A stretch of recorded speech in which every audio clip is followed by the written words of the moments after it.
Rauru is ostensibly the first King of Hyrule, having founded the kingdom alongside a Hylian priestess, Sonia. His actions during the Imprisoning War, detailed in the recently released Hyrule Warriors Age of Imprisonment, set up the events of Tears of the Kingdom. It's Rauru that carries out the titular imprisoning of the Demon King Ganondorf. But this King of Hyrule isn't the only character named Rauru in the Zelda series. Ocarina of Time features Rauru the Sage of Light, the leader of the sages who eventually seal Ganondorf in a void in the Sacred Realm. So what's the connection here? Let's break down the lore of Rauru, the King of Light. In the distant past, the Zonai lived on the surface. A powerful race of magic wielders, they were said to be the descendants of gods. The Zonai possessed treasures, said to have originated with these same gods, known only as secret stones, which could amplify the powers of those who wield them. The history of the Zonai is as long as it is mysterious. We know that, at some point, they left the surface and formed a civilization in the skies, building upon floating islands above the clouds. We also know that, after an indeterminate amount of time, they descended to the surface once again, where they met with a terrible fate.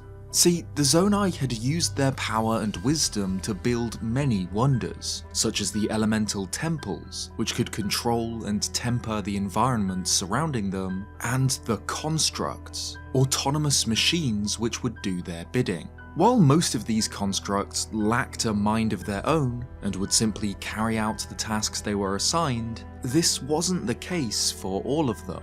The Zonai had created weapons, extraordinarily powerful constructs, which possessed minds of their own. While machines like the Soldier or Flux constructs were used to defend Zonai sites from invaders, this elite class of constructs were weapons, and weapons only. Artificial warriors the Zonai could use to direct their magical power at their enemies. Only the construct's destructive powers proved to be too great. In a tragic echo of the great calamity that would befall Hyrule thousands of years in the future, Zonai's civilization crumbled at the hands of their own creations, when the warrior constructs went berserk. In a storm of fire and mechanical fury, a divine hegemony that had governed the land for an age collapsed. By the time of Age of Imprisonment, only two Zonai remain, the siblings Rauru and Minoru. But from these two, we get a glimpse at how powerful this ancient race must have been. Zonai are beast-like. Though they walk on two legs, they have fur and scales, and muzzles much closer to that of a dog or a goat than a human. However, the animal they most closely resemble isn't really an animal at all, it's a dragon. The Zonai are inextricably connected to the lore of dragons. Dragon heads and scales decorate their architecture, and, of course, one who swallows a Zonai secret stone will undergo the forbidden act of draconification, becoming themselves a dragon, much like Naedra, Dinral, and Farosh. To Hylians, the Zonai appeared to be gods, and Masterworks hints at a close relationship between this ancient tribe and the goddess Hylia herself. It's said that Hylians possess long, pointed ears so they can hear the voices of the gods, and the Zonai's physiology seems to lend some credence to this theory. Their ears are longer than even the Hylians, representing their closeness to the divine. Going further, Zonai have a third eye on their forehead, one used not for sight, but when they reach enlightenment, and use their magical abilities. The Zonai siblings who remain by the time of the Imprisoning War both display powerful magic. Minoru, the elder of the two, is able to separate her spirit from her body. Rauru, however, appears to be even stronger. His innate magic is a power of light that can banish or repel evil, an ability which is amplified by his own Zonai secret stone, which he wears on his wrist. In addition to these, Rauru displays the ability to perform other magic, such as Ultra Hand, Ascend, and Fuse, which are all Zonai arts, created and used by the tribe at the height of their power. It's not clear what happens to Rauru's family outside of Minoru. Their parents are never mentioned, and Minoru approaches her research into her ancestors' creations in much the same way as Zelda studied the ancient Sheikah technology. She's studying the relics of a bygone era. While Age of Imprisonment reveals to us the how of the Zonai's demise, it doesn't explain when this happened. What we do know is that, in the era shortly before the events of Age of Imprisonment, the land that would become Hyrule was tortured by evil spirits, known as Shades. According to Calamity, these dark entities appear when the land isn't doing well, and they seem to be formed from a similar darkness to the powers of gloom that Ganondorf controls later on. A young Rauru set out to purge these evil spirits with his light powers, and installing a shrine of light in their place, to prevent their re-emergence. At some point after embarking on this great task, he met a Hylian priestess, Sonia, who possessed an innate control over time itself. Together, they carried out their pilgrimage of light, using Rauru's light powers to purify the surrounding environment of evil, and Sonia's time powers to ensure that this protection endured for a long time. From his efforts banishing these evil spirits, and the relationships he fostered with the land's tribes, Rauru and Sonia became exceptionally popular, beloved by almost all of the world's people. Eventually, the couple's popularity led to them establishing a kingdom in their names, the Kingdom of Hyrule, led by the now King Rauru and Queen Sonia. This is why, when Zelda time travels back to this early era, Rauru refers to himself as Hyrule's first king. It's his kingdom, and he founded it. But, of course, he isn't the first Rauru we've encountered in the Zelda series. There was the Rauru shown in Ocarina of Time. But before that, a quick word from this video's sponsor. I wear headphones basically all day every day. Even when I'm not working, it's audiobooks, podcasts, or just whatever my YouTube algorithm thinks I'm into this month. So most of the time, my bulky overhead headphones are fine, but if I'm out and about, and I need to actually pay attention to my surroundings, they're a little bit inconvenient. That's why I think Raycon's essential open earbuds are so great. They sit just outside your ear canal, keeping your ears open while still delivering high quality sound. And even if you've got massive Hylian or Zonai ears, a multi-angular hook ensures a snug fit, meaning you can listen to your music while still hearing the voices of the gods.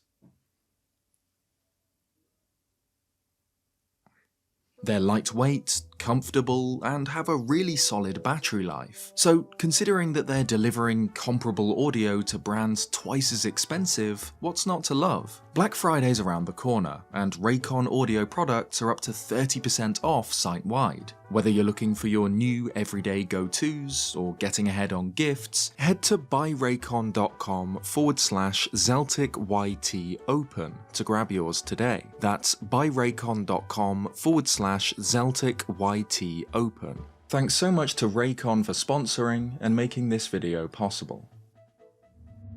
Ocarina of Time's Rauru is introduced to us after Child Link pulls the Master Sword and finds himself in the Sacred Realm as an adult. Rauru explains what has happened, that Link has been sealed here for 7 years in order to be worthy of wielding the Master Sword, and introduces himself as one of the Ancient Sages, those who built the Temple of Time to protect the Triforce. Rauru is the Sage of Light, and grants Link the Light Medallion, and instructs him to awaken the remaining 5 sages, Forest, Fire, Water, Shadow, and Spirit, to fight against Ganondorf.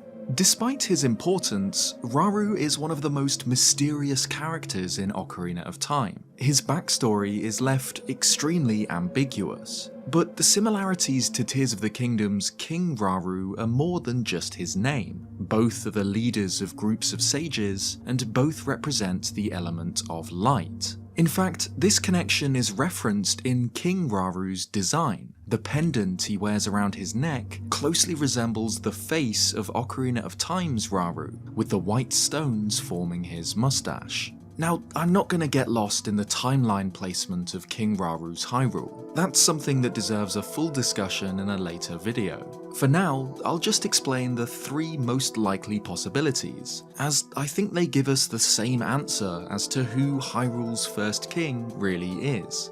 This era either takes place after Skyward Sword, but before Ocarina of Time, and Rauru truly is the first king of Hyrule in the Zelda chronology, before Breath of the Wild, but still after all other Zelda games, meaning Rauru was not the first king of Hyrule, but instead founded his kingdom after the original Hyrule had been destroyed and forgotten, or outside of the Zelda timeline itself, and this new Wild Era chronology has no connection to previous games. In the first instance, the 2 Raurus could only be the exact same person if we accept that Ocarina of Time's Sage of Light was some kind of manifestation of King Rauru's spirit, as his body would be sealed beneath a different Hyrule castle during this era. And in the second, the 2 could only be the same if this old Hylian man somehow became a Zonai, founded another Hyrule, and forgot everything about his previous role as Sage of Light. This, along with a myriad of other issues, makes me think that the actual answer is much simpler, and that we're simply seeing the same character reincarnated into different forms, in different eras. This is incredibly common in the Zelda series. Not only are the main trio, Link, Zelda and Ganon, reborn across the ages, less important characters are too, like Epona, Dampé and Beedle. And even though Ocarina of Time's Sage of Light appears to be a Hylian, while King Rauru is a Zonai, this wouldn't be unprecedented either, with characters like the Postman appearing as both a Hylian and a Rito in different eras. Most relevant, though, is Kaepora Gaebora, who is described by a gossip stone as being the reincarnation of an ancient sage. And though it remains somewhat debated, Hyrule Historia confirms that this ancient sage was Rauru, which makes the difference between Hylian and Zonai seem small. This can be extended further back in time too, all the way back to Zelda's father in Skyward Sword, the headmaster Gaepora, who bears an uncanny resemblance to Rauru. Zelda lore has always been cyclical, with the same elements appearing time and again in different eras. So, in much the same way as Impa reappears throughout the series, always with the same name and the same purpose, these 2 Raurus are just reincarnations of the same spirit, the same essence, one an ancient Zonai and the other an ancient Hylian. Though they take different forms, their goals remain the same: to lead the sages to a victory against Ganondorf, and to protect the Kingdom of Hyrule. And while the Hylian Rauru's power was essential in the Hero of Time's victory, King Rauru made the ultimate sacrifice for his people. Age of Imprisonment shows us Rauru's nascent kingdom before the onset of the Imprisoning War, and highlights his diplomacy, with the king welcoming the Gorons into his growing state. Tensions with the Gerudo remain high, however. Many of the desert warriors wish to ally with the growing kingdom, but their leader, Ganondorf, refuses. After sending an army of Molduga and a splinter force of Gerudo soldiers to attack Hyrule's capital, Ganondorf claims to have ousted the traitors from within his forces, and so pledges allegiance to Rauru. This doesn't fool the Zonai king. He knows that the Gerudo chief harbours dark ambitions in his heart. I mean, look at him. Rauru opts to keep Ganondorf close, allowing him to stay in Hyrule Castle for months. At this point in time, Ganondorf is powerful and dangerous, and Rauru knows this, but he believes that he is stronger, and he's probably right. His secret stone amplifies his light powers beyond anything Ganondorf can currently match. But this confidence leads to tragedy, as Ganondorf kills Sonia and takes her secret stone for himself. Once transformed into the Demon King, Ganondorf's control of darkness grants him powers far greater than Rauru. The young kingdom burns in the fires of Ganondorf's fury, in the conflict which would one day be remembered as the Imprisoning War. Throughout Age of Imprisonment, we see Rauru wrestle with the guilt from his failure. Ganondorf had called Rauru arrogant, and in many ways, he's right. Rauru overestimated his ability to control the Gerudo King, and this led to the death of his wife and the near absolute destruction of his life's work, his kingdom.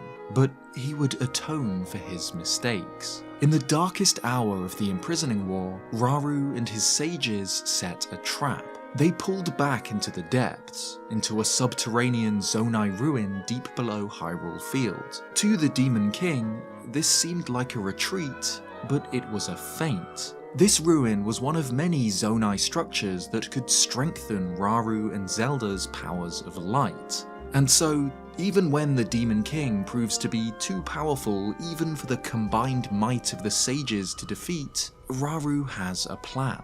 As Ganondorf shrugs off the last of Zelda's recall attacks, the King of Light vanishes, appearing behind his foe, channeling his light powers into his fist. Before the Demon King can react, Rauru slams his hand into his chest. The symbol for light appears, and the seal begins. This is described in Masterworks as a heart grab, where Rauru directly seizes the darkness from Ganondorf's heart and uses his own body to purify it, much like the Shrines of Light. In doing this, Rauru gives up his life for his kingdom. As long as he remains there, Ganondorf will too. Having his power pulled out of his body renders him unable to move. The Imprisoning War comes to a close. Rauru's people are safe, and Hyrule would endure for thousands of years. Though it's never mentioned in Tears of the Kingdom nor Age of Imprisonment, we know that Rauru and Sonia must have had children, as they are the origin of the royal bloodline. Masterworks suggests that these children, though they go unmentioned for the Imprisoning War, inherited the kingdom from Rauru, and went on to lead in his stead, forming the bloodline that would eventually lead to King Rome and his daughter, Zelda, in the present day. During Tears of the Kingdom itself, we see the end of Rauru's story. The great calamity that had brought Hyrule to its knees a century ago also had the inadvertent effect of disturbing the seal deep beneath the castle, and by the time Link and Zelda discover the imprisoning chamber, Rauru's body has withered and only his hand remains. The Demon King reawakens, and the upheaval begins, but Rauru continues to fight for his kingdom. When Link falls as the ground collapses, Rauru's hand catches him, and in an attempt to save his life, Rauru fuses what little remains of his body with Link, attaching his own arm to Link's wounded one. This is what allows Link to perform Zonai arts such as Ultra Hand, Fuse, and Ascend in Tears of the Kingdom. They're Rauru's powers, performed by Rauru's own hand, fused to Link's body. Though his ghost disappears at the end of the Great Sky Island section, he's with Link for the whole game. In many ways, Rauru is Link's companion in Tears of the Kingdom. It's with his authority that Link opens Zonai seals, his fingers that bear the vows of the newly awakened sages, and eventually, it's his hand that wields the Master Sword that deals the final blow to the Demon King. A victory thousands of years in the making, a final retribution for Hyrule's first king. Thanks for watching this video. If you liked it, leave a like and subscribe if you haven't already for more Zelda content. A huge thank you again to Raycon for sponsoring this video. Be sure to check them out at buyraycon.com/ZelticYT Open. Cheers guys, and I'll see you next time.